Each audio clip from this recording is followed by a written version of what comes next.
আসসালামু আলাইকুম সম্মানিত ভিউয়ার্স, আশা করি সকলেই ভালো আছেন। তো বরাবরের মতো আজকে নতুন একটি ভিডিও নিয়ে হাজির হয়ে গেলাম আপনাদের মাঝে। তো আজকের ভিডিও টপিক হচ্ছে ক্যাডেট কলেজে ভর্তি পরীক্ষার প্রস্তুতি 24। বিষয় থাকছে ইংরেজি। তো চলুন কথা না বাড়িয়ে আজকের ভিডিওটি শুরু করি। ইংরেজি বিষয়ের যে সাজেশন নিয়ে আমরা হাজির হয়েছি। তো ভিডিও শুরু করার আগে আপনি যদি আমার চ্যানেলে নতুন হয়ে থাকেন তাহলে অবশ্যই চ্যানেলটি সাবস্ক্রাইব করে ভিডিওটি লাইক করে ভিডিওটি দেখতে থাকুন। এক নাম্বার প্রশ্ন ইংরেজিতে দেওয়া আছে। তো এখানে বলা হয়েছে join the following sentence with the word given in the brackets. তো এই নাম্বারে প্রশ্নটি দেওয়া আছে this is a pen I lost it yesterday which. এখানে কি বলা আছে জয়েন দ্য ফলোয়িং সেন্টেন্সটি ফলো করতে বলা হয়েছে with the word given in the bracket. এখানে ব্র্যাকেটে কোন ওয়ার্ড লিখতে হবে। তো তারপর বি নাম্বার প্রশ্ন দেওয়া আছে I was there was anthem then when. C number I did the work I was lost satisfied bird. D number the boy came here yesterday he is my father who. E number হচ্ছে I will miss you when will miss you too both and. তো এখানে answer গুলো আমি এখানে দিয়ে দিয়েছি। তো answer গুলো আপনারা মিলিয়ে নেবেন বা স্ক্রিনশট নিয়ে নিতে পারেন। অ্যানসার গুলো এখানে পর্যায়ক্রমে দেওয়া আছে।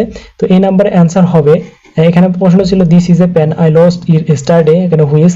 তো এখানে অ্যানসারটি হবে this is pen which I lost yesterday. এখানে আই লস্ট এর পূর্বে হবে হুইচ। তো ভি নাম্বার উত্তর I was there when it was anthem.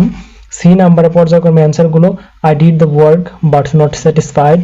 D নাম্বারে the boy who came here yesterday is my brother. E number answer হবে both mourn and I will miss you.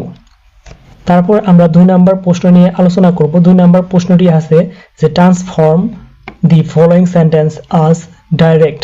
তো transformation sentence থেকে প্রশ্ন হয়ে থাকে। তো এগুলো অবশ্যই গুরুত্ব সহকারে দেখতে হবে আপনার ক্যাডেট ভর্তি প্রস্তুতির ক্ষেত্রে। তো চলুন আমরা ট্রান্সফরমেশন সেন্টেন্সগুলো অর্থাৎ প্রশ্নগুলো দেখে নিই এবং সাথে উত্তরগুলো মিলিয়ে নিই। এই নাম্বারে প্রশ্ন দেওয়া আছে হি ডিড ইট ইন্টারোগেটিভ। এখানে হি ডিড ইট এটাকে ইন্টারোগেটিভ করতে হবে। বি নাম্বারে প্রশ্ন হচ্ছে মিল্ক দি কাউ, এখানে প্যাসিভ করতে বলা হবে। সি নাম্বারে only Allah can help us negative করতে হবে। তো এখানে আমরা প্রশ্নের সাথে সাথে আমরা অ্যান্সারগুলো মিলিয়ে নিই। তো এ হি ডিড ইট ইন্টারোগেটিভ করতে হলে অ্যান্সার হবে did not he do it. B milk is cow, answer হবে let the cow be milk. C হবে only Allah can help us, এখানে নেগেটিভ করতে হবে। তো এখানে সি হবে অ্যান্সার হবে none but Allah can help us. D number প্রশ্ন হবে his pocket has been pick, এখানে অ্যাক্টিভ করতে বলা হবে। হ্যাজ বিন আছে এখানে প্যাসিভ আছে যেহেতু।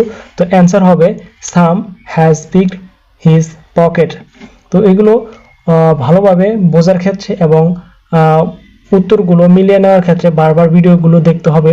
তো ইতিপূর্বে আমরা 23টি ভিডিও আপলোড করেছি ক্যাডেট ভর্তি পরীক্ষার জন্য। ভিডিওগুলো লিংক ডেসক্রিপশন বক্সে দেওয়া আছে, চাইলে দেখে নিতে পারেন, আশা করি উপকার আসবে। তো এই নাম্বার প্রশ্নটি হচ্ছে he has been caught by a police, এখানে অ্যাক্টিভ করতে হবে এ পুলিশ হ্যাজ কট হিম।